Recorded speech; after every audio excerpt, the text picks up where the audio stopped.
Hello बच्चों, कैसे हैं आप लोग? सब कुछ ठीक ठाक? तो चले स्टार्ट करते हैं आइसोमरिज्म का नेक्स्ट लेक्चर 13।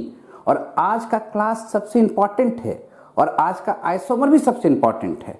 सीखने क्या जा रहे हैं? Optical isomer. Optical isomer part किसका होगा? स्टीरियो आइसोमर का। बात समझ रहे हैं? और स्टीरियो आइसोमर में ऑप्टिकल का सबसे खास इंपॉर्टेंस है। क्लियर? तो चलें स्टार्ट करते हैं ऑप्टिकल आइसोमरिज्म। अब जब ये स्टीरियो आइसोमर है तो कुछ छोटी छोटी बातों को पहले रिकैप कर लें तो समझाना आसान काम होगा। हम लोग को सीखना क्या? Optical isomer. स्टीरियो में क्या सीखें? मॉलिक्यूलर फार्मूला सेम, ठीक है। और स्टीरियो में ये भी सीखे थे, ज्योमेट्रिकल में पूरा सीखते हुए आए हैं, स्ट्रक्चरल फार्मूला भी सेम हुआ था। वहां ज्योमेट्रिकल में थी, यहां भी सेम होगा। यहां खास बात क्या है? ये वर्ड को पकड़िए, ऑप्टिकल, यानी लाइट के प्रति इसका बिहेवियर, ठीक है। लाइट के प्रति बिहेवियर चेंज करेगा। यहां पर ऑप्टिकल आइसोमर में सब खेला लाइट पर बेस है ना। तो इसको सीखने के लिए कुछ टर्म सीखेंगे। जैसे पहला टर्म सीखेंगे PPL, plane polarise light. Plane polarise light, कुछ टर्म को सीखेंगे, टर्म को सीखते जाएंगे, कॉन्सेप्ट क्लियर होता जाएगा। पीपीएल क्या है, तब हमको समझ में आएगा कि ऑप्टिकल एक्टिव सब्सटेंस क्या है और आइसोमर कैसे जनरेट होता है। यानी यहां जो सीखने जा रहे हैं कि मॉलिक्यूलर फॉर्मूला सेम होगा, स्ट्रक्चर फॉर्मूला भी सेम होगा, लाइट के प्रति, ऑप्टिकल सिस्टम के प्रति इसका बिहेवियर अलग अलग होगा, है ना। तो कैसे चेंज करेगा वो सिखाने जा रहे हैं हम। तो पहले पीपीएल के बारे में जानें। पीपीएल क्या है? जैसे ऑर्डिनरी लाइट है, ऑर्डिनरी लाइट सिर्फ आप ही को देखकर प्रकाश देता है कि हर एक डायरेक्शन में देता है? तो आप कहिएगा हर एक डायरेक्शन में देता है, बिना देखे हर एक डायरेक्शन में इसका वाइब्रेशन दिखेगा। लाइट है, ऑर्डिनरी लाइट है, या इसको वाइट रे मान के चलो, या इसको मोनोक्रोमेटिक रे मान के चलो, ठीक है, या ऑर्डिनरी लाइट मान के चलो। ऑर्डिनरी लाइट है जो हर एक डायरेक्शन में वाइब्रेट कर रहा है, वाइब्रेट इन ऑल डायरेक्शन, हर एक प्लेन में इसका वाइब्रेशन है। आप क्या करो, इसको एक प्रिज्म, इस प्रिज्म को कहते हैं निकोल प्रिज्म, जो बना हुआ है खास तरह के मटेरियल कैल्शियम कार्बोनेट, ठीक है, crystalline form of calcium carbonate का इसमें मिक्सचर भी रहता है। डालने से क्या हुआ जो देखते हैं क्या कि जब अब जो लाइट इससे निकल रहा है सिर्फ एक ही प्लेन में वाइब्रेट कर रहा है। हर एक प्लेन में जो वाइब्रेशन था कैंसिल आउट हो गया और सिर्फ एक प्लेन में वाइब्रेट कर रहा है। और ऐसे ही लाइट को हम लोग कहते हैं पीपीएल, प्लेन पोलराइज लाइट। ऐसे लाइट को क्या कहते हैं? Plane polarise light. क्लियर है? ऑर्डिनरी लाइट से ही पीपीएल जनरेट किए। जनरेट कराया कौन? निकल प्रिज्म, इसलिए इसको हम लोग कहते हैं पोलराइजर। इसको क्या कहते हैं हम लोग? पोलराइजर। अब आपके दिमाग में होगा कि ऐसा क्या हुआ इसके अंदर कि हर एक डायरेक्शन का जो रोटेशन है कैंसिल आउट हो गया और सिर्फ एक ही प्लेन में ये वाइब्रेट कर रहा है। तो आप कुछ ऐसे समझ सकते हैं कि मान लो किसी खिड़की, किसी विंडो पर इस तरह का कटिंग लगा हुआ है और इस कटिंग से बहुत से पेन पास कराने हैं। क्लियर? तो कौन सा पेन पास करेगा? तो जो विंडो के एकदम पैरेलल कटिंग के बीच में जाएगा वो पास करेगा, अदरवाइज सब वापस आ जाएगा। उसी तरह का कुछ फाइन कटिंग इसके अंदर है जो बाकी सभी डायरेक्शन को कैंसिल आउट कर दिया और एक डायरेक्शन को वाइब्रेट होने दिया। तो इस लाइट को हम लोग कहते हैं पीपीएल। तो पीपीएल तो समझ में आ गया कि प्लेन पोलराइज लाइट है क्या? वैसा लाइट जो सिर्फ एक प्लेन में वाइब्रेट करे, इसलिए इसको कहते हैं प्लेन पोलराइज लाइट। कोई दिक्कत? अब हम लोग को सीखना है कि ऑप्टिकल एक्टिव सब्सटेंस क्या है। दूसरा टर्म सीख रहे हैं, ऑप्टिकल एक्टिव सब्सटेंस क्या है, ठीक है। तो ऑप्टिकल एक्टिव सब्सटेंस सीखने के लिए इसी की कहानी को आगे बढ़ाते हैं। यहां पर कोई सॉल्यूशन ले लेते हैं। जिस सब्सटेंस का देखना है उसका आप सॉल्यूशन ले लो। यह सॉल्यूशन है,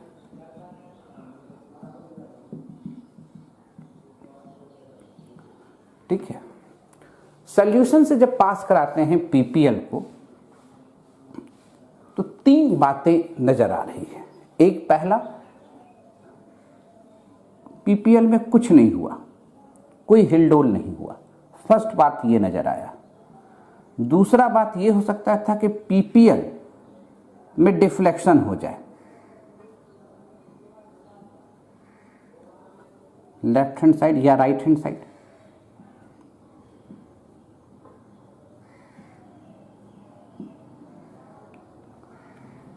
तो हम लोग क्या कहेंगे, जो सब्सटेंस प्लेन पोलराइज्ड को रोटेट कर दिया उसको कहते हैं हम लोग ऑप्टिकल एक्टिव सब्सटेंस। वर्ड को पकड़ना, अगर यहां पर वर्ड क्या आ रहा है, optical active substance, optical active substance, तो यहां क्या होना चाहिए, रोटेशन ऑब्जर्व होना चाहिए।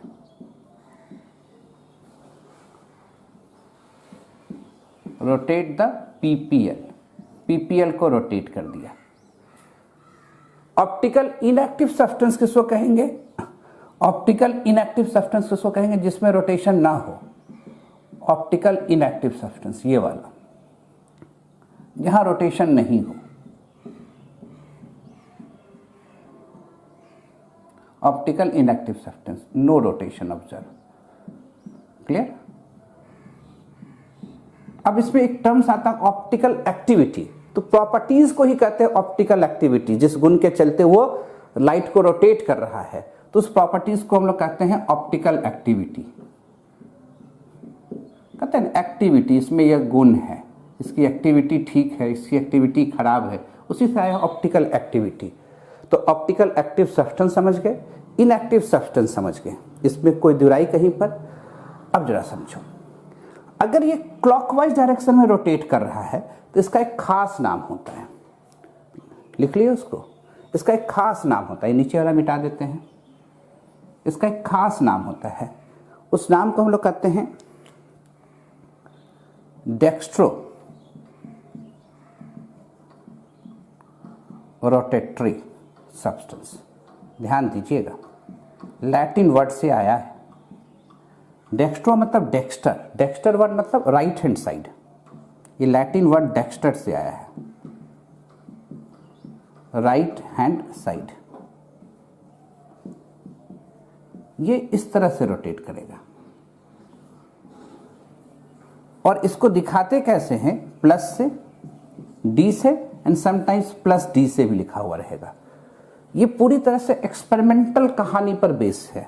अगर कोई मॉलिक्यूल्स में लिखा हुआ है प्लस ब्यूटेन टू ऑल, तो इसका मतलब आप समझो प्लस दिखा रहा है कि वो ऑप्टिकल एक्टिव है, और ये भी दिखा रहा है कि वो पीपीएल को राइट हैंड डायरेक्शन में रोटेट कर रहा है, right hand direction, clockwise direction में,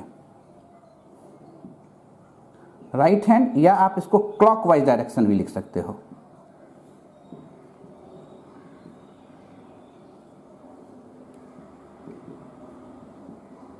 डायरेक्शन, कोई दिक्कत वाली बात, कहानी में कोई दिक्कत है?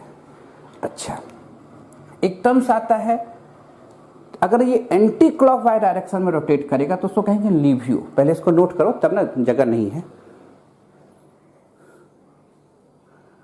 पीपीएल का जगह मिटाएं।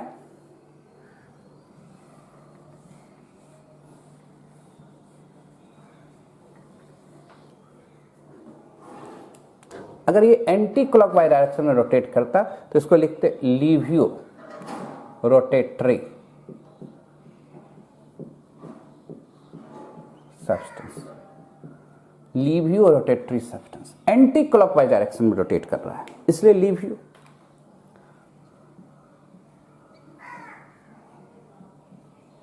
इसको दिखाते हैं एल से, इसको दिखाते हैं माइनस से, इसको दिखाते हैं माइनस एल से। क्लियर, एंटी क्लॉकवाइज डायरेक्शन है, एंटी क्लॉकवाइज डायरेक्शन है। ठीक है। अच्छा, अगर किसी सब्सटेंस में लिखा हुआ माइनस ब्यूटेन टू ऑल, तो क्या समझे, ऑप्टिकल एक्टिव है और किधर रोटेट कर रहा है, एंटी क्लॉकवाइज डायरेक्शन में। तो dextro and laevo experimental based concept है, थ्योरेटिकल वे में कोई नहीं बता सकता कि ये क्लॉकवाइज रोटेट करेगा, ये एंटी क्लॉकवाइज रोटेट करेगा। यही तो इंपॉर्टेंस है यहाँ पर, समझ रहे हो बात को। जैसे ग्लूकोन डी के डिब्बा में, ग्लूकोज का डिब्बा में देखिए प्लस अल्फा डी ग्लूकोज लिखा रहता है। प्लस मतलब मत समझना एक्स्ट्रा पावर, प्लस का मतलब ऑप्टिकल एक्टिव, समझ रहे हो? वो भी किधर रोटेट कर रहा है? क्लॉकवाइज डायरेक्शन में। क्लियर, समझ में आ रहा है बात? तो अभी क्या सीखे कि ऑप्टिकल एक्टिव सब्सटेंस क्या है, क्लियर हो गया। इनएक्टिव सब्सटेंस क्या है, ये भी क्लियर हो गया। जो पीपीएल को रोटेट किया, एक्टिव नहीं रोटेट किया, इनएक्टिव। इनएक्टिव में फिर देखेंगे कि रेसमिक मिक्सचर होता है, मेसो कंपाउंड होता है, वो सब धीरे धीरे टर्म्स क्लियर होता चला जाएगा। अब अगर क्लॉकवाइज घुमा तो डेक्स्ट्रो, एंटी क्लॉकवाइज घुमा तो लीवियो। कोई दिक्कत? अब दो बातें यहां सीखना है, कितना डिग्री से घुमा और डिग्री ऑफ रोटेशन। जो ऑब्जर्व रोटेशन वो किन किन बातों पर डिपेंड करता है, उसको समझाने के लिए स्पेसिफिक रोटेशन लाते हैं। तो पहले एक बार बढ़िया ढंग से नोट करो, तब वो सब बातों को फिर एक बार समेट लेते हैं। नोट, कहीं कोई दिक्कत? मिटाएं तो समझ में आ रहा है। तो पहला बात तो ये समझ में आ गया कि ऑप्टिकल एक्टिव सब्सटेंस क्या है। तो जो प्लेन पोलराइड को रोटेट करेगा एक्टिव, नहीं रोटेट किया इनएक्टिव। जो गुण है रोटेशन का वो कहला रहा है ऑप्टिकल एक्टिविटी। क्लॉकवाइज रोटेट किया डेक्स्ट्रो, एंटी क्लॉकवाइज रोटेट किया लीवियो। पीपीएल क्या है? वैसा लाइट जो सिर्फ एक प्लेन में वाइब्रेट करता है, उसको कहते हैं पीपीएल। क्लियर? अच्छा, अब ये जो पूरा इंस्ट्रूमेंट है जिसमें ये पूरी कहानी चल रही है, उस इंस्ट्रूमेंट को कहते हैं पोलरीमेट्री। ये इंस्ट्रूमेंट का नाम है, इसको ध्यान में रखिएगा, पोलरीमेट्री। और जो ट्यूब यूज करते हैं, हकीकत में ट्यूब इस तरह से दिखाते हैं हम लोग, ट्यूब को दिखाते हैं इस तरह से, क्योंकि सोल्यूशन जब रखें तो जब कितना भी सोल्यूशन टाइट करते हैं ना, सोल्यूशन जब भरते हैं तो कुछ ना कुछ एयर बबल्स रहता है। जैसे पानी का बोतल लो ना भाई, पानी भरो, ऊपर से कैप लगाओ, ऐसे टर्न करोगे बोतल को तो बुलबुला जाता हुआ नजर आएगा। तो यहाँ भी ऐसा कुछ होगा, तो उसको धीरे धीरे एडजस्ट करके इस गैप में ले आते हैं। ये क्या है? Polarimetry tube. इंस्ट्रूमेंट का नाम क्या है? पोलरीमेट्री। ठीक है, और इस ट्यूब को कहेंगे पोलरीमेट्री ट्यूब। इससे पास किया हुआ पीपीएल, रोटेशन हो गया तो ऑप्टिकल एक्टिव, नहीं होता तो इनएक्टिव। यही तो सिखाए आपको। और जितना डिग्री से रोटेट किया उसको कहे ऑब्जर्व रोटेशन। जितना डिग्री से रोटेट किया उसको क्या कहें हम लोग? Observe rotation. नहीं होता तो इनएक्टिव, उतना लिखने की जरूरत नहीं है। सॉल्यूशन फेज में यहां रखना है सब्सटेंस को, या कभी मोल्टेन स्टेट में भी यूज हो सकता है। सॉल्यूशन फेज में जनरली यूज करते हैं। तो जो ऑब्जर्व रोटेशन है किसी भी सब्सटेंस का, किन किन बातों पर डिपेंड कर सकता है? ठीक है, factor affecting the observe rotation. The observe rotation पहला फैक्टर हो जाएगा, क्योंकि नेचर अलग अलग सब्सटेंस अलग अलग रोटेशन, तो nature of substance, nature of substance. दूसरा नेचर ऑफ सॉल्वेंट, क्योंकि सॉल्यूशन बनाएंगे तो एक सॉल्वेंट की जरूरत होगी, सॉल्वेंट पर भी डिपेंड करेगा। और तीसरा कंसंट्रेशन, जो सॉल्यूशन बना उसका कंसंट्रेशन भी डिसाइड करेगा। एक ही सब्सटेंस है, अलग अलग कंसंट्रेशन को लेंगे तो अलग अलग ऑब्जर्व रोटेशन आएगा। ये बात अलग है कि ऑप्टिकल एक्टिव दोनों दिखाएगा, फिर वैल्यूज में अंतर हो जाएंगे।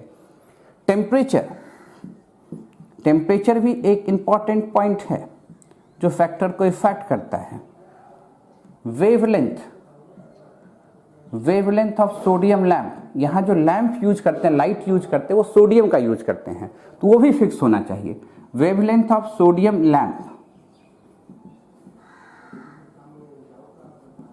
फिर आप कह सकते हैं लेंथ ऑफ ट्यूब का लेंथ भी छोटा बड़ा करेंगे तो रोटेशन पर असर होगा। लेंथ ऑफ ट्यूब, इसका मतलब ये सब फैक्टर असर कर सकते हैं किसको? ऑब्जर्व रोटेशन पर। तब तो अगर हमको एक ही सब्सटेंस का फिक्स रोटेशन चाहिए तो उसके लिए हमको स्टैंडर्डाइज करना होगा। अगर हर एक आदमी अलग अलग कंडीशन पर इसकी वैल्यू को निकालने लगे और वही वैल्यू किताब में दिखने लगे तो आप तो कंफ्यूज, एक ही सब्सटेंस के अलग अलग वैल्यूज आपको नजर आएंगे। तब केमिस्ट लोग क्या किया? एक स्पेसिफिक रोटेशन दिया। स्पेसिफिक मतलब खास कंडीशन पर ऑब्जर्व किया हुआ रोटेशन है ना, उसको हम लोग लिखते हैं स्पेसिफिक रोटेशन। इसको अल्फा डी टी ऐसे दिखाते हैं और ये वैल्यू होता है अल्फा सी इंटू एल। पूछा सर ये क्या है अल्फा डी टी, तो इसको लिखते हैं स्पेसिफिक रोटेशन। Specific rotation. पूछा सर इसकी जरूरत क्यों पड़ी? अरे भैया मान लो राजा जी एक्सपेरिमेंट किए, कोई और बच्चा एक्सपेरिमेंट किया, बिहारी जी, दो बच्चा एक्सपेरिमेंट करने लगा, दोनों एक ही सब्सटेंस लिया ग्लूकोज, बोला सर मेरा घूम गया, मेरा घूम गया। बोले क्या किधर? बोला क्लॉकवाइज क्लॉकवाइज। एक बोल रहा है मेरा 6 डिग्री से, दूसरा बोल रहा है 9 डिग्री से। पूछे क्यों दोनों का रोटेशन अलग अलग है? तो बता रहा है कि दोनों का जो कंसंट्रेशन था सोल्यूशन का अलग अलग था। समझ रहे बात को ना? ये जो दिक्कत है उसको स्टैंडर्डाइज करना है। तो स्टैंडर्डाइज कैसे करेंगे? तो डी और टी पहले इसको फिक्स किए। D wavelength of sodium lamp है, वेवलेंथ ऑफ सोडियम लैंप है। अगर इन सभी फैक्टर में कोई भी अलग हो जाए तो रोटेशन अलग आएगा, तो आपको कंफ्यूजन होगा। तो इसलिए इसको स्टैंडर्डाइज करते। कैसे करते वो देखिए। Sodium wavelength of sodium lamp, और वेवलेंथ ऑफ सोडियम लैंप जो होता है वो हम लोग चूज करते हैं 539 नैनोमीटर के आसपास, वो फिक्स लेते हैं। टी टेम्परेचर फिक्स है, टेम्परेचर फिक्स्ड है। किस टेम्परेचर पे इसको फिक्स किया गया? सी कंसंट्रेशन ऑफ सॉल्यूशन, स्टैंडर्डाइज करते हैं 1 ग्राम पर ml लेना है। ध्यान दीजिएगा, ऐसे लिखें। टेम्परेचर भी फिक्स किए, कांस्टेंट टेम्परेचर, उसी टेम्परेचर पर बताना होगा। कंसंट्रेशन, लेंथ ऑफ ट्यूब को फिक्स किए। क्या करते हैं? सेंटीमीटर में लेते हैं। कितना सेंटीमीटर लेंगे लेंथ ऑफ ट्यूब को? इन डेसीमीटर, सॉरी डेसीमीटर में लेंगे।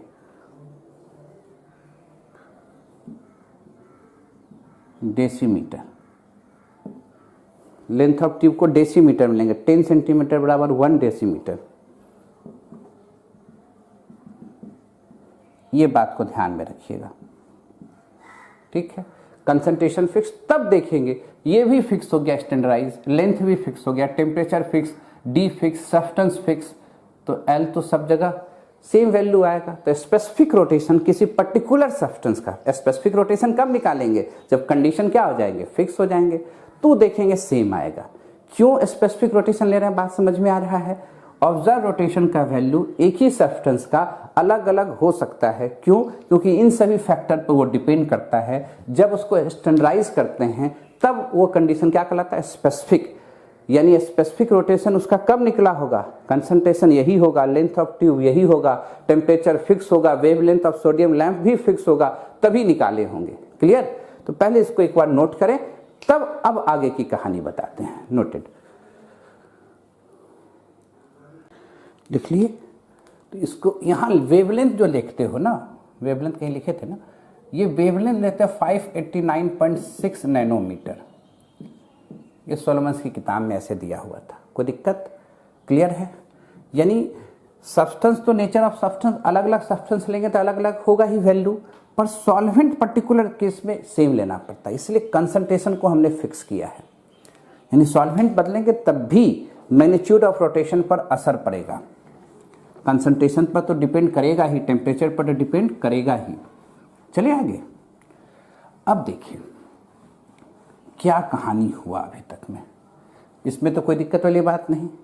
स्पेसिफिक रोटेशन की जरूरत क्यों पड़ी ये भी समझ में आ गया। अगर स्पेसिफिक रोटेशन नहीं लेते तो वैल्यूज क्या होते? सबके अलग लगाते।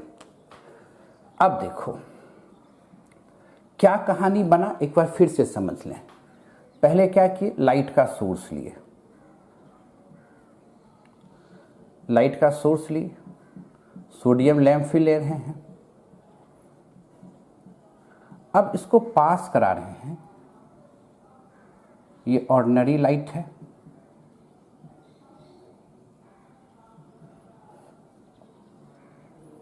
इसको पास कराएं निकल प्रिज्म से।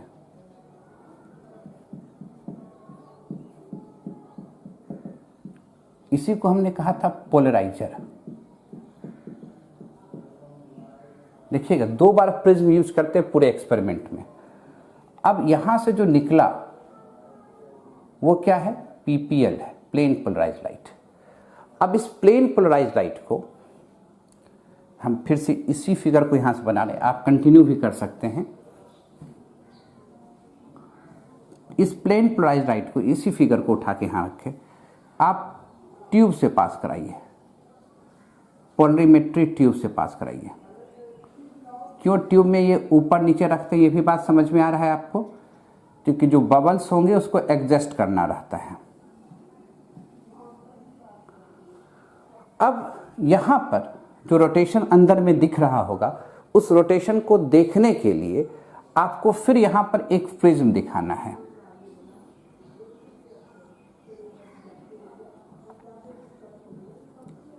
और अब इस प्रिज्म को कहते हैं एनालाइजर।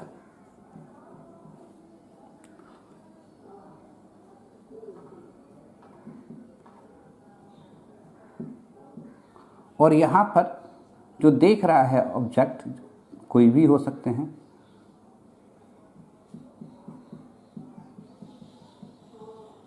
आई रखिए, ये ऑब्जर्व होता है। यानी दो बार हम लोग प्रिज्म का यूज करते हैं, एक बार प्रिज्म को पोलराइजर और एक बार प्रिज्म को एनालाइजर कहते हैं। एक बार प्रिज्म लाइट सोर्स के नजदीक है, एक बार प्रिज्म आई के नजदीक है, आंख के नजदीक है।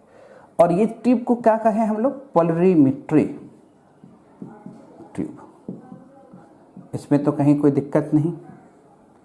ये कितनी कहानी, ये सभी कहानी एक्सपेरिमेंटल वे में कहा जा रहा है। ये पूरा काम हम लोग करके देख रहे हैं। पूरी कहानी क्या, एक्सपेरिमेंटल फिनोमिनन है। अगर किसी सब्सटेंस को कहता कि ऑप्टिकल एक्टिव है कि इनएक्टिव है, तो सब्सटेंस देता, लैब में जाते, सोल्यूशन बनाते, पोलरीमेट्री ट्यूब में देते, पीपीएल पास कराते, घूम गया, एक्टिव नहीं घुमा, इनएक्टिव, क्लॉकवाइज घुमा, डेक्स्ट्रो एंटी क्लॉकवाइज घुमा, लिवियो, और स्टैंडर्डाइज कंडीशन फॉर वैल्यू लिख देते, स्पेसिफिक रोटेशन मिल जाता। ये सब तो आसान था, पर ये आसान वे में देगा नहीं। आपको तो एक्सपेरिमेंट करना नहीं है, थ्योरेटिकल वे में निकालना है कि मॉलिक्यूल्स दे दिया, पूछा कि एक्टिव है कि इनएक्टिव है, तब कैसे बताइएगा। अब इस बात को सीखना है। इसको सीखने के लिए क्या सीख रहे हैं, थोड़ा जरा देखिएगा। जो लाइट होता है, लाइट हकीकत में तो इलेक्ट्रोमैग्नेटिक वेव्स है, इलेक्ट्रिक और मैग्नेटिक वेव्स का कॉम्बिनेशन है। और जो मॉलिक्यूल्स हम लोग लेते हैं उसके अंदर भी तो इलेक्ट्रॉन्स होते हैं, वो भी वाइब्रेट कर रहे हैं। अब वेव्स चल रहा है, इलेक्ट्रोमैग्नेटिक वेव्स आया, इसके फील्ड में आया, डिफ्लेक्ट हो गया। और चूंकि अगर ये सिमेट्रिकल पैकिंग है, एक जैसा ही मॉलिक्यूल्स है, तो क्या होगा, फिर इसको वापस सीधा कर देगा। तो क्या दिख रहा है कि जो इलेक्ट्रोमैग्नेटिक वेव्स आ रहा है, जो पीपीएल लाइट आ रहा है, अगर मॉलिक्यूल्स का जो अरेंजमेंट हो वो सिमेट्रिकल हो, वेल ऑर्डर फॉर्म में हो, तो वहां पीपीएल का रोटेशन नहीं दिख रहा है। ये सिमेट्री है, सिमेट्रिकल अरेंजमेंट ऑफ मॉलिक्यूल्स जहां पर होगा। सिमेट्रिकल अरेंजमेंट कहने का मतलब एटम्स का, ग्रुप ऑफ एटम्स का अरेंजमेंट कहने का मतलब हुआ। और अगर थोड़ा सा भी छोटा बड़ा 19-20 इस तरह से है, तो आया और ऐसे निकल गया, डिफ्लेक्शन दिखता ही रह गया। तो अगर ऐसा कहीं हो रहा हो, इस तरह का जो अरेंजमेंट होगा, तो उसको क्या कहेंगे, अनसिमेट्रिकल। इसी को आगे चल के देखेंगे कि किस तरह से डिसिमेट्री होता है। तो हम लोग कह सकते हैं कि कहीं ना कहीं रोटेशन के पीछे, पीपीएल घुमाने के पीछे अनसिमेट्रिकल सिस्टम का ही हाथ है। तो ये अनसिमेट्रिकल सिस्टम होता कैसे है, तो अब इसको थ्योरेटिकल वे में हम लोग को सीखना है कि कैसे होता है और कैसे हम लोग चेक करते हैं। क्लियर है? पहले इसको एक बार आप नोट करें, तब हम लोग आगे की बात करें। यहां तक तो कहानी क्लियर है। अब इसकी आगे की कहानी हम लोग को सीखना है। अब हम लोग को मॉलिक्यूल्स बोर्ड पर रहेगा, कॉपी पर रहेगा, उसको देख के बताना है कि वह एक्टिव है कि इनएक्टिव है, उसके प्रॉपर्टीज को बताना है। ऑप्टिकल, अब देखिए थ्योरेटिकल वे में कैसे समझाएंगे कि कौन सा कंपाउंड ऑप्टिकली एक्टिव है और कौन सा इनएक्टिव है। इसको चेक करने के लिए एक टर्म्स यूज होगा यहां पर, कायरलिटी ऑफ मॉलिक्यूल्स। ये क्या है, इसको सीखने के लिए पहले सीखेंगे कायरल और ए कायरल वर्ड, अकायरल कहते हैं इसको, ठीक है। जो कायरल होता है इसको हम लोग डिससिमेट्री भी कहते हैं, डिससिमेट्रिक। कायरल और डिससिमेट्रिक यही है, ये जहां दिखेगा वो ऑप्टिकल एक्टिव होगा। आप कहिए सर ये है क्या, ये कैसे समझेंगे? अरे धैर्य रखो, समझाते हैं। और जो ए कायरल होगा वो ऑप्टिकली इनएक्टिव होगा।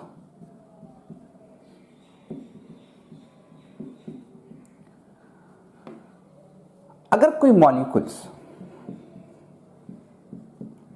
मॉलिक्यूल्स समझना क्या कर रहे हैं, अगर कोई मॉलिक्यूल्स नॉन सुपर इम्पॉसिबल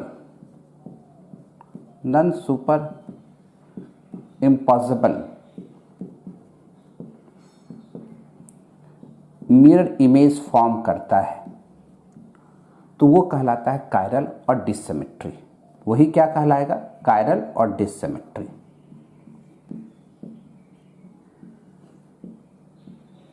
डिससिमेट्री। और ये जो प्रॉपर्टीज है नॉन सुपर इम्पॉसिबिलिटी दिखाने का, उस प्रॉपर्टीज को कहते हैं कायरलिटी। Property of molecules. कौन सा प्रॉपर्टीज? नॉन सुपर इम्पॉसिबिलिटी का, पर इम्पॉसिबिलिटी, ये जो प्रॉपर्टीज है उसी को कहते हैं कायरलिटी। और कायरलिटी ही एक सफिशिएंट कंडीशन है जिससे हम लोग ऑप्टिकल एक्टिविटी को देख लेंगे, यानी ऑप्टिकल एक्टिव है कि नहीं है पता चल जाएगा। ये सफिशिएंट कंडीशन है, condition for optical active system, ये सफिशिएंट कंडीशन है। तब आप कहिएगा सर ये जो non super impossible mirror image है ये क्या है? और जिसका मिरर इमेज सुपर इम्पॉसिबल हो जाएगा तो यहां क्या हो जाएगा, super impossible mirror image.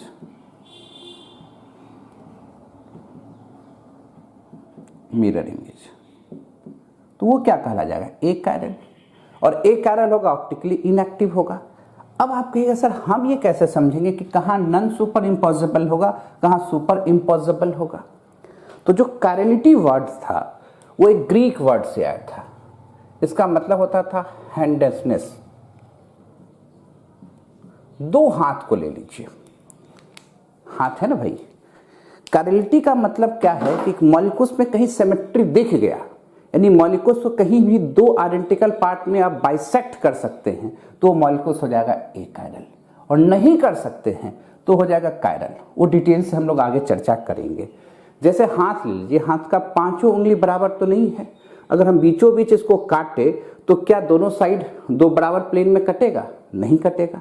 Clear है? तो हम लोग कह सकते हैं जो हैंड है वो कायरल मॉलिक्यूल्स है। इसके मिरर इमेज आपस में इंपोज नहीं करेंगे। दो हाथ है ना, देख रहे हैं, प्लेन में तो कटा नहीं। अगर दोनों को चाहते कि इंपोज हो जाए तो इंपोज नहीं होगा। देख रहे हो कि नहीं, इंपोज नहीं कर रहा है। तो सर इंपोज करना ना करना मतलब क्या होता है? इंपोज करने का मतलब हुआ कि दो अलग अलग मॉलिक्यूल्स हैं, जब दोनों को मिलाएं तो दोनों मिलके एक मॉलिक्यूल्स दिखने चाहिए, तो उसको कहते हैं सुपर इंपोज कर जाना। जो कायरलिटी है वो 3D फिनोमिनन है। हम जबरदस्ती आपको 2D में एग्जाम्पल देने के लिए सिखा रहे हैं। जैसे मान लो दो मॉलिक्यूल्स है O और O, और दोनों को आपस में जब मर्ज किए दोनों मिरर इमेज को तो एक दिख गया, दो नहीं दिख रहा है, तो इसको कहेंगे सुपर इंपोज कर जाना है। तो वो क्या कहला जाएगा? एक कायरल। और अलग अलग हो गया, बी है, इस दोनों के मिरर इमेज को मिलाएंगे तो क्या इंपोज करेगा? नहीं करेगा। तो इसको क्या कह देंगे? कायरल। ये समझाना, ये 2D में है, समझाने के लिए बोल रहे हैं, पर रियल फिनोमिनन क्या है इसका 3D है। ये समझाने के लिए बोले कि क्या इंपोज करता है क्या नहीं करता, ये समझ जाइए आप, है ना। तो ये क्या हो जाता? कायरल। और इसके हिसाब से ये क्या हो जाता? ए कायरल। ये ऑप्टिकली एक्टिव, ये इनएक्टिव। कोई कंफ्यूजन वाली बात? पर यहां पर हमको जो सीखना है वो सीखना है डिससिमेट्री, यानी कैरलिटी को हम लोग कैसे चेक करेंगे वो देखना है। तो अगर कोई कंपाउंड ऑप्टिकली एक्टिव है कि इनएक्टिव है तो वहां क्या चेक करना है, उसकी कैरलिटी। कैरलिटी चेक कैसे करेंगे? तो डिससिमेट्री को चेक करेंगे। डिससिमेट्री का मतलब क्या होगा? कैरलिटी का तो मतलब समझ रहे हैं कि non super imposable mirror image, यानी मिरर इमेज एक दूसरे पर इम्पोज नहीं करता हो। तो सीखने का क्या टर्म्स होगा वो सीखा जाए पहले। क्या क्या कंडीशन हमको सीखना है कैरलिटी को चेक करने के लिए, वो दिखा रहे हैं आपको। इसी से हमको पता चल जाएगा कौन सा मॉलिक्यूल एक्टिव है, कौन सा एक्टिव नहीं है। देखिए कैसे दिखाते हैं। कायरल मॉलिक्यूल्स होना और कायरल कार्बन एटम होना दो अलग अलग चीज है, इस बात को समझिए। कायरल कार्बन एटम होना अलग अलग चीज है। कायरल मॉलिक्यूल्स ऑप्टिकल एक्टिव होगा, ऑप्टिकल एक्टिव होगा, पर कायरल कार्बन एटम है, जिस कायरल कार्बन एटम को एसिमेट्रिक कार्बन एटम भी कहते हैं। कायरल कार्बन एटम होना और कायरल मॉलिक्यूल्स होना दो अलग अलग बात है। किसी मॉलिक्यूल्स में कायरल कार्बन एटम दिखेगा पर मॉलिक्यूल्स एक कायरल हो सकता है, ऐसा भी कहानी होगा। तो पहले कायरल कार्बन एटम क्या है और कायरल मॉलिक्यूल्स क्या, ये समझ जाए। मॉलिक्यूल्स मतलब क्या? जो non super imposable mirror image दिखाया उस मॉलिक्यूल्स को कहते हैं कायरल मॉलिक्यूल्स, वो ऑप्टिकली एक्टिव होता है। तो पूछा सर कायरल कार्बन एटम क्या है? तो जरा समझो, अगर कार्बन की हाइब्रिडाइजेशन sp3 हो, ध्यान से सुनना, और कार्बन चार डिफरेंट एटम या ग्रुप ऑफ एटम से जुड़ा हो,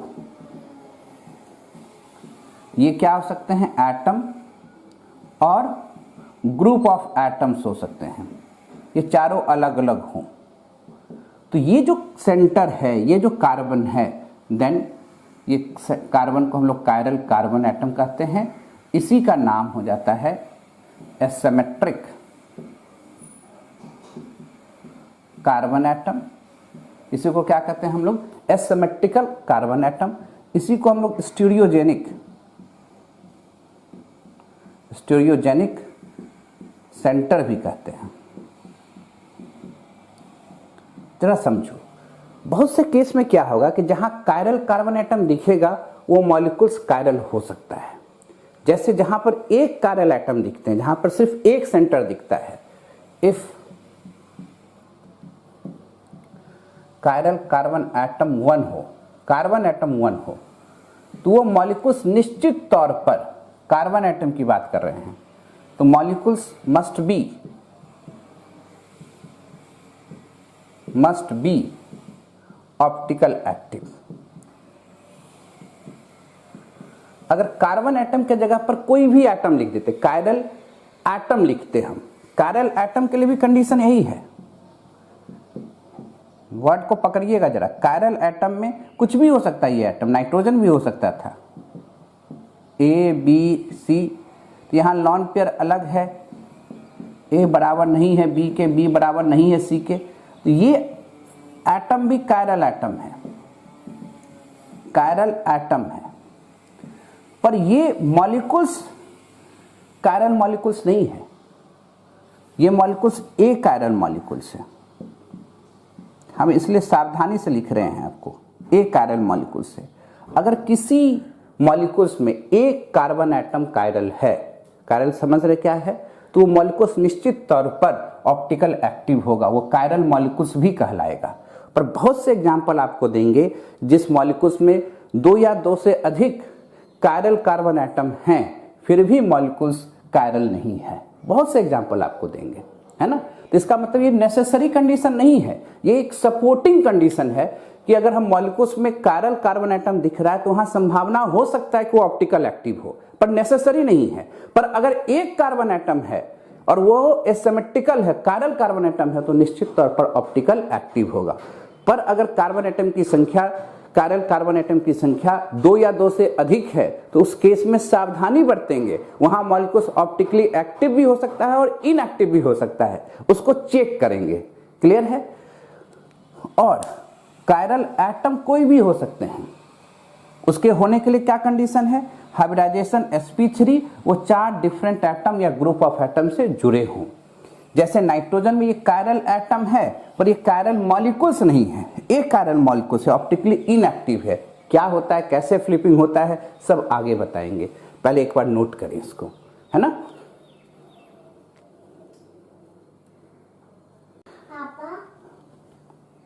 लिख लिए सब कोई। अब देखो क्या करते हैं हम लोग आगे। अब ये बात तो समझ में आ गया कि हमको हर हाल में ऑप्टिकल एक्टिविटी देखने के लिए कायरलिटी चेक करना है, पर कायरलिटी के लिए भी क्या देखें हम लोग कि कायरल कार्बन एटम से भी काम चलेगा, पर कायरल कार्बन एटम नेसेसरी नहीं है कि कायरल कार्बन एटम हो तो वो ऑप्टिकल एक्टिव होगा, है ना।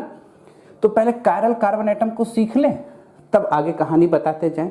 ध्यान से सुनिएगा हम क्या क्या कह रहे हैं कि अगर कायरल कार्बन एटम से, कायरल कार्बन एटम को चेक करने से ऑप्टिकल एक्टिव सिस्टम का पता चलता है तब तो ठीक है।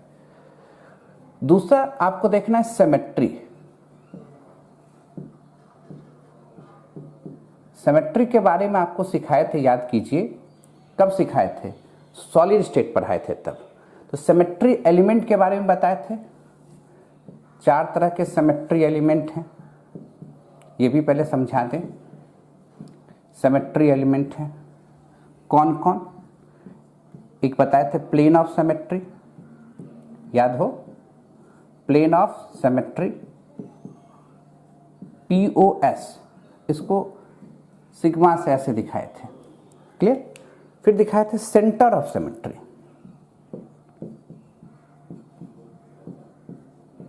सेंटर ऑफ सिमेट्री COS, आई से दिखाए थे, सेंटर ऑफ इन्वर्सन भी कहे थे इसको। फिर सिखाए थे आपको axis of symmetry, axis of symmetry AOS, और फिर सिखाए थे इम्प्रॉपर सिमेट्री जिसको अल्टरनेट एक्सिस ऑफ सिमेट्री भी कहते हैं, इम्प्रॉपर सिमेट्री। इसी का दूसरा नाम होता है alternate axis of symmetry, AAOS कहते हैं। इसको हम लोग एसन से भी दिखाते हैं। तो अगर किसी मॉलिक्यूल्स में, ध्यान रखना, एक्सिस ऑफ सिमेट्री का इंपॉर्टेंस नहीं है, अगर plane of symmetry, centre of symmetry या इम्प्रॉपर सिमेट्री एब्सेंट है तो मॉलिक्यूल्स ऑप्टिकली एक्टिव होता है, यानी ये इसका जरूरत नहीं है अभी। अगर इस एब्सेंट है, absence of these symmetry element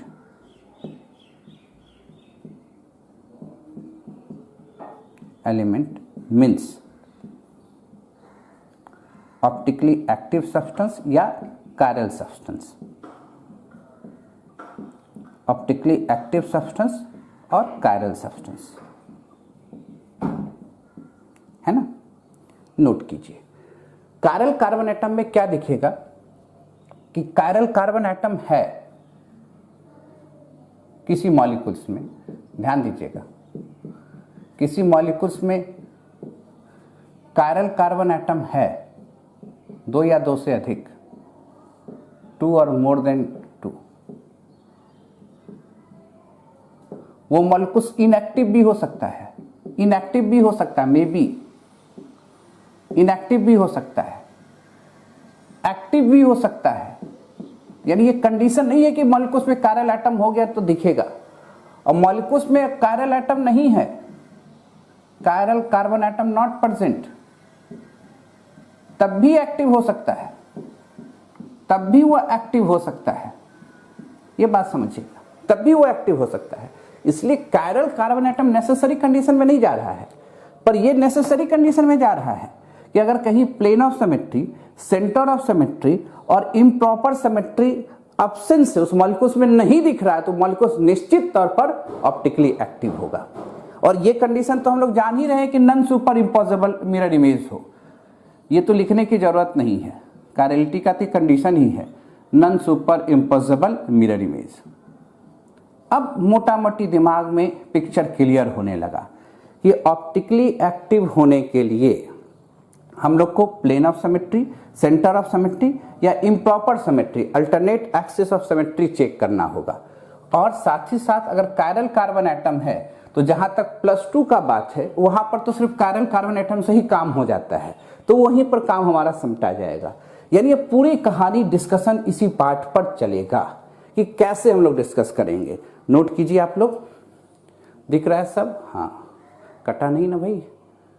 नहीं कटा नहीं है, क्लियर। तो इसलिए कभी ये मत सोचिएगा कि कायरल कार्बन एटम हो गया तो ऑप्टिकली एक्टिव ही होगा, पर हाँ जहां तक +2 की बात होगा वहां पर मोटा मोटी हम लोग इसी से निकाल लेंगे कि क्या होने वाला है। पहले एक थोड़ा सा एक एक करके सबको डिस्कस करना है। पहले एक बार इसको लिख दे और फिर कायरल कार्बन एटम से ही शुरुआत करेंगे। यानी मोटा मोटी हम लोग को समझ में आ गया कि ऑप्टिकली एक्टिव होने के लिए कायरलिटी फिनोमिना को दिखाना होगा। कायरलिटी मतलब कायरल मॉलिक्यूल्स होना चाहिए, डिसिमेट्रिक मॉलिक्यूल्स होना चाहिए। डिसिमेट्रिकल मॉलिक्यूल्स देखने के लिए आपको क्या देखना है? सिमेट्री एलिमेंट को देखना है ना। देखो हम लोग क्या करेंगे, इधर रखेंगे मॉलिक्यूल्स, कोई मॉलिक्यूल्स ले लेंगे। मॉलिक्यूल्स में लिखेंगे POS, COS, AOS, alternate axis, तब बताएंगे नेचर। ध्यान दीजिएगा, अगर किसी मॉलिक्यूल्स में POS है, COS है, AOS है तो मॉलिक्यूल्स हर हाल में एक कायरल होगा, इनएक्टिव होगा। ध्यान सुनिएगा, मॉलिक्यूल्स में POS है, COS नहीं है, अल्टरनेट एक्सिस ऑफ सिमेट्री है, तब भी मॉलिक्यूल्स एक कायरल नेचर का होगा। POS नहीं है, COS है, तो वहां पर अल्टरनेट एक्सिस ऑफ सिमेट्री दिखेगा, तब भी एक कायरल होगा। और एक केस रेयरली जो ना के बराबर होता है, बड़ा स्पेशल केस भी बताएंगे हम, हो सकता है कहीं एग्जाम्पल ना आए पढ़ाने के दौरान में, सिर्फ अल्टरनेट एक्सिस ऑफ सिमेट्री दिखता हो तब भी वो मॉलिक्यूल्स एक कायरल होगा, तब भी वो मॉलिक्यूल्स क्या होगा? एक कायरल होगा। और सबसे इंपॉर्टेंट पॉइंट क्या है कि अगर कुछ भी ना हो, एब्सेंस हो जाए, तभी मॉलिक्यूल्स कायरल होगा। भैया बताओ, कुछ भी ना हो तभी कायरल होगा तो ज्यादातर मॉलिक्यूल्स एक कायरल ही निकलेंगे। कम ही कंडीशन है ना कायरल के लिए, क्लियर है? तो तीनों एब्सेंट होगा तब वो कायरल कहलाएगा। अगर कोई एक भी प्रेजेंट है तो एक कायरल कहलाएगा। यही तो सिखाए आपको अभी। कैसे चेक करेंगे? फिर से एक बार, plane of symmetry, centre of symmetry, alternate axis of symmetry, improper symmetry समझाएंगे और चेक करने के लिए बताएंगे। पर अभी जो काम करना है वो एसिमेट्रिक कार्बन एटम पर काम करना है, उसको थोड़ा सा जाने हम लोग कैसे चेक करते हैं। ठीक है, पहले नोट कीजिए इसको, क्लियर?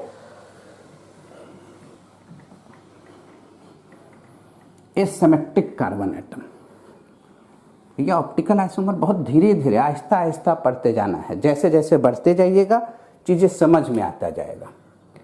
अब हम लोग कायरल कार्बन एटम पर जा रहे हैं या कायरल एटम पर जा रहे हैं। कार्बन एटम कहे तो कार्बन से रिलेटेड होगा।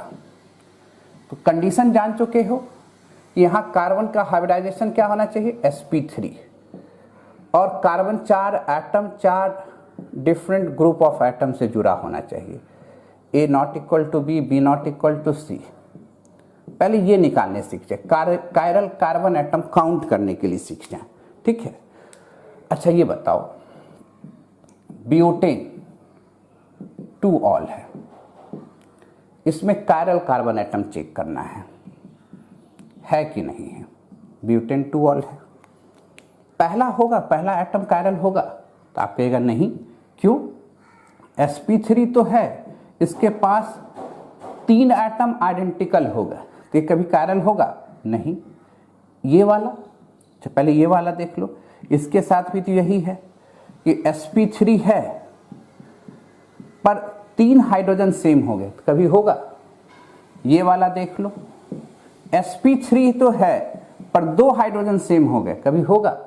पर ये एटम देखो, ये एटम क्या है, sp3 है, पर H not equal to OH, और ये पूरा ग्रुप क्या हो गया, मिथाइल, और ये पूरा ग्रुप क्या हो गया, इथाइल, C2H5 इथाइल, MEET। तब तो इसका मतलब ये जो सेंटर है स्टीरियोजेनिक सेंटर, स्टार से दिखाएंगे, कायरल सेंटर है। और क्या लिखाए हैं, अगर किसी मॉलिक्यूल्स में एक कायरल कार्बन एटम दिख गया तो मॉलिक्यूल्स हमेशा ऑप्टिकली एक्टिव होगा। तो ये मॉलिक्यूल्स क्या है, ऑप्टिकली एक्टिव होगा। शुरू में भी तो एग्जांपल दिए थे, plus butane two all, plus का मतलब ऑप्टिकली एक्टिव, अब क्लॉकवाइज डायरेक्शन में रोटेट करेगा। तो यहां हम ये नहीं बता सकते कि प्लस है कि माइनस है, ये हम लिख ही नहीं सकते हैं, ये एक्सपेरिमेंटल फिनोमिनन है। इस मॉलिक्यूल्स को देख के हम बता सकते हैं कि ये एक्टिव है कि इनएक्टिव है। कैसे बताएं, तो एसिमेट्रिकल कार्बन एटम चूज किए, कहीं कोई दिक्कत। अच्छा, अब ये देखो, अगर इधर एसिड कर दे, इधर CHOH कर दे, इधर CHOH कर दे, और इधर CH3 कर दे, अब आपसे पूछे कि यहाँ कितने कायरल एटम हैं, तो बता सकते हो? तो आप कहेगा हाँ सर, क्यों नहीं बताएंगे, क्या ये होगा? तो आप कहोगे नहीं, क्यों? क्योंकि इसका हाइब्रिडाइजेशन क्या है, sp2, हाइब्रिडाइजेशन क्या होना चाहिए, sp3, इसकी हाइब्रिडाइजेशन क्या है, sp2, sp3 तो ये है, ये है, ये है। क्लियर? अब ये बताओ, ये जो कार्बन है, H अलग, OH अलग, ये पूरा ग्रुप अलग, इधर CHO अलग, और ये पूरा ग्रुप X अलग है। तो ये ग्रुप अलग, H अलग, X अलग, OH अलग, तब तो ये एसिमेट्रिकल कार्बन एटम है। यहीं पर देखो, H अलग, OH अलग, ये तो अलग है, मिथाइल अलग, और ये पूरा ग्रुप इसके लिए अलग ग्रुप है, अलग है, तब ये भी हो गया। तो कितने सेंटर हो गए, दो दो सेंटर हो गए। ऐसा भी हो सकता है। क्लियर? अच्छा, ये देखो तो,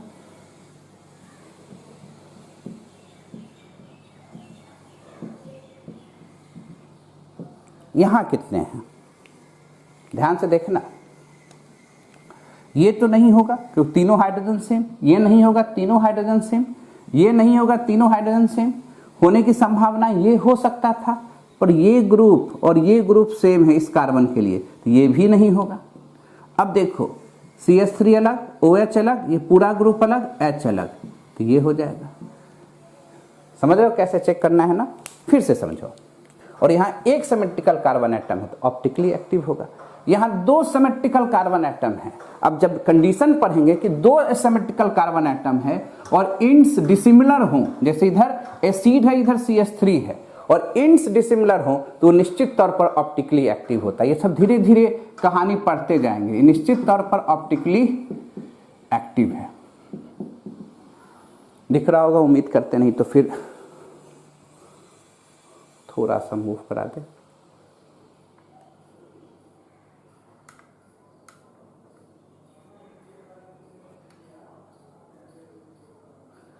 ठीक है, उसी तरह कोई भी चीज हो सकता है, ऑप्टिकली एक्टिव होगा। जब CH3 CHOH हो जाए, इस तरह से ध्यान दीजिएगा।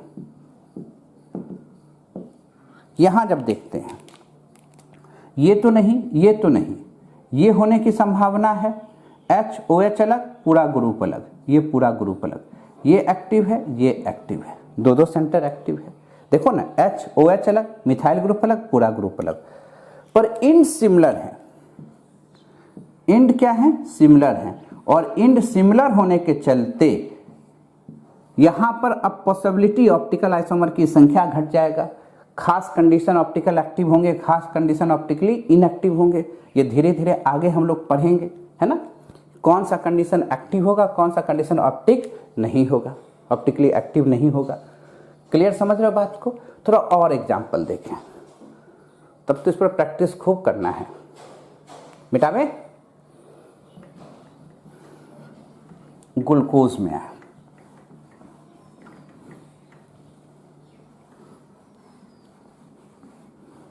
तब साइक्लिक को कैसे चेक करने वो सिखाएंगे।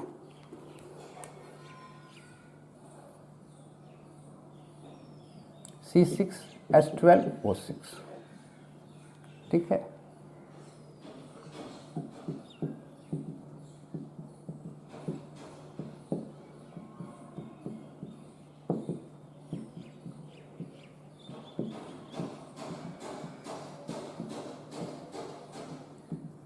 अब इसमें देखना कितना एसिमेट्रिकल कार्बन एटम है, ध्यान से देखो। ये तो कभी नहीं होगा क्योंकि हाइब्रिडाइजेशन sp2, और ये भी नहीं होगा क्योंकि 2 हाइड्रोजन सेम हो गए। अब इस चारों में चेक करना है, चारों का sp3 हाइब्रिडाइजेशन है क्योंकि सब सिंगल बॉन्ड से जुटे हुए हैं, है ना। और यहाँ क्या दिख रहा है, H अलग OH अलग, पूरा ग्रुप अलग, ये ग्रुप अलग, एसिमेट्रिकल।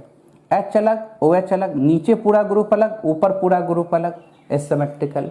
H अलग OH अलग, नीचे पूरा ग्रुप अलग, ऊपर पूरा ग्रुप अलग, एसिमेट्रिकल। H OH अलग, नीचे पूरा ग्रुप अलग, ऊपर पूरा ग्रुप अलग, एसिमेट्रिकल।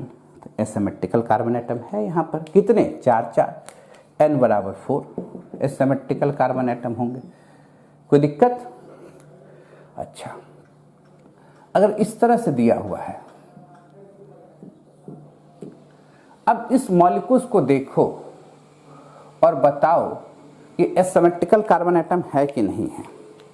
ऐसा दिया रहता तब तो ये कार्बन sp3 3 हाइड्रोजन सेम, ये नहीं, ये भी नहीं। अब यहां देखते हैं, जहां ट्रायंगल बन रहा है वहीं पर सोचना है।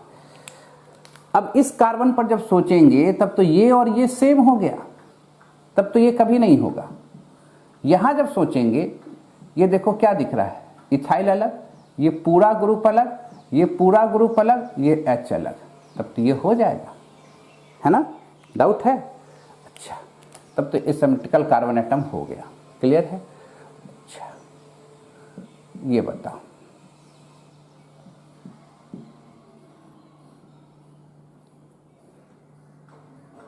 यहां कितने हैं, सोच के बताओ, देख के बताओ। तब आप कहोगे सर ट्रायंगल यहां पर है और इसकी हाइब्रिडाइजेशन sp2, सोचना पाप है। यहां पर सोच सकते हैं कि sp3, यहां पर सोच सकते हैं कि sp3, यहां पर सोच सकते हैं, पर यहां दोनों साइड कार्बन है, यहां सोचेंगे तो पाप लगेगा। यहां ये ग्रुप अलग है, ये ग्रुप अलग है, ये ग्रुप अलग है, H अलग है, तब तो हो जाएगा। एक तो ये होगा, ये अलग है, ये अलग है, ऊपर अलग है, H अलग है, तो कितने हो गए, 2 हो गए। कैसे सोचना, समझ में आ रहा है बात? फिर भैया देखो,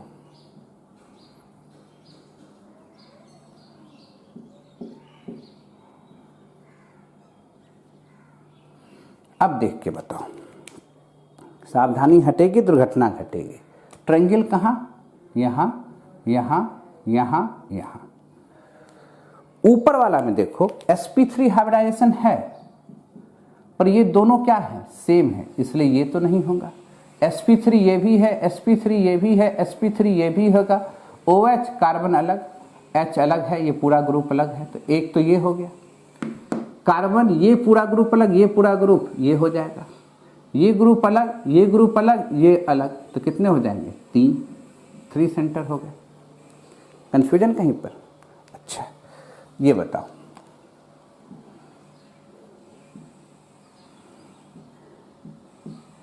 NH2 है, OH है, ब्रोमीन है। देखते जाओ, जहां जहां ट्रायंगल मुड़ा, यहां भी होगा, यहां भी सोचेंगे, यहां भी सोचेंगे, यहां भी सोचेंगे, यहां भी सोचेंगे, और जितना बड़ा होगा उतना आसान होगा। ट्रायंगल पर ही सोचो, ये अलग और ये अलग, H तो अलग था ही, तो एक सेंटर ये होगा ही। H तो सबके पास अलग है, ये अलग, ये अलग, ये अलग, H तो अलग है, दूसरा सेंटर, ये अलग, ये अलग, ये अलग, कोई दिक्कत? ये अलग, ये अलग, नीचे अलग, यहां भी 1 2 3 4 5। कंफ्यूजन कहीं पर? अच्छा, कोई ऐसे कर देता,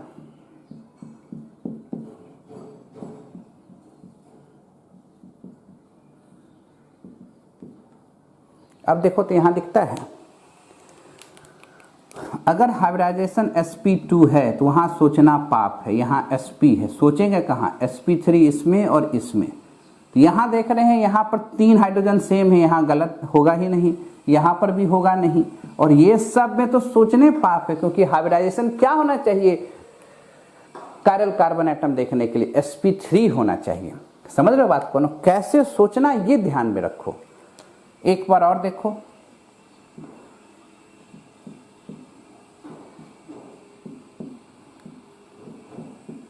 ऐसे चेक करना है, ध्यान से देखिए। बहुत बार हम प्रैक्टिस करा रहे हैं, फिर साइक्लिक बताएंगे, उसके बाद खूब प्रैक्टिस इस पर कर लेंगे एसिमेट्रिकल कार्बन एटम के बाद, तब सीखेंगे सिमेट्री वाला सिस्टम, है ना। एसिमेट्रिक कार्बन एटम के बाद ही आएंगे हम लोग क्या, plane of symmetry, centre of symmetry, axis of symmetry. +2 में हमारा इतने से काम निकल जाता है, तो पहले इसको सीख लेंगे तब ना हायर लेवल पर जाएंगे जी, है ना। तो ये 1 2 3 4 ये तो होगा नहीं, सोचने पाप है, क्योंकि हाइब्रिडाइजेशन sp2, ये भी होगा, ये भी होगा, ये भी होगा, ये भी होगा, 4 सेंटर हो गए स्टीरियोजेनिक। कहीं दिक्कत? अच्छा, यहां डबल बॉन्ड दे दिया, यहां दे दिया। अब देख के बताओ तो इसमें जहां जहां डबल बॉन्ड है सोचना पाप है, और यहां सोचेंगे पर ये दोनों सेम है, यहां भी नहीं होगा, और यहां पर OH अलग, ये अलग, ये अलग, H अलग, तो एक ही सेंटर है इसमें। कितने सेंटर हैं? 1। ठीक है, आज हम लोग इतना ही रखेंगे। अब कल के क्लास में क्या होगा, पहले इसी को आगे बढ़ाएंगे, साइक्लिक सिखाएंगे, प्रैक्टिस सेट देंगे, तब फिर सीखेंगे plane of symmetry, axis of symmetry, centre of symmetry. अभी 2-3 क्लास इसी पर लगेगा, तब प्रॉपर्टीज में आएंगे। ठीक है, कोई कंफ्यूजन नहीं है, एकदम दिमाग से सुनिए। पहले एक्सपेरिमेंटल फिनोमिनन बताए क्या, कि अगर कोई सब्सटेंस ऑप्टिकली एक्टिव है कि इनएक्टिव है, तो एक्सपेरिमेंटली कैसे देखेंगे, उस सब्सटेंस का सोल्यूशन बनाएंगे, पोलरीमेट्री ट्यूब में रखेंगे, पीपीएल पास कराएंगे, घूम गया तो एक्टिव, नहीं घुमा तो इनएक्टिव, क्लॉकवाइज घुमा तो डेक्स्ट्रो, एंटी क्लॉकवाइज घुमा तो लिवियो। डेक्स्ट्रो लिवियो कभी भी हम थ्योरेटिकल वे में नहीं बता सकते हैं, एकदम ध्यान में रखिएगा। जितना डिग्री से घुमा ऑब्जर्व रोटेशन, स्टैंडर्डाइज कर देंगे स्पेसिफिक रोटेशन। थ्योरेटिकल वे में जानना चाहते थे तो कायरलिटी, कायरलिटी को समझने के लिए कायरल और डिसिमेट्री समझे, उसको समझने के लिए non super impossible mirror image होगा तो कायरल मॉलिक्यूल्स होगा, उसी को डिसिमेट्री कहेंगे, और उस प्रॉपर्टीज को कायरलिटी कहेंगे। और जहां सुपर इम्पॉसिबल हो जाएगा उसको एकायरल कहेंगे, ऑप्टिकली इनएक्टिव हो जाएगा। अब उसी कहानी को धीरे धीरे आगे बढ़ाए हैं, कोई दिक्कत? आज इतने ही, मिलेंगे कब?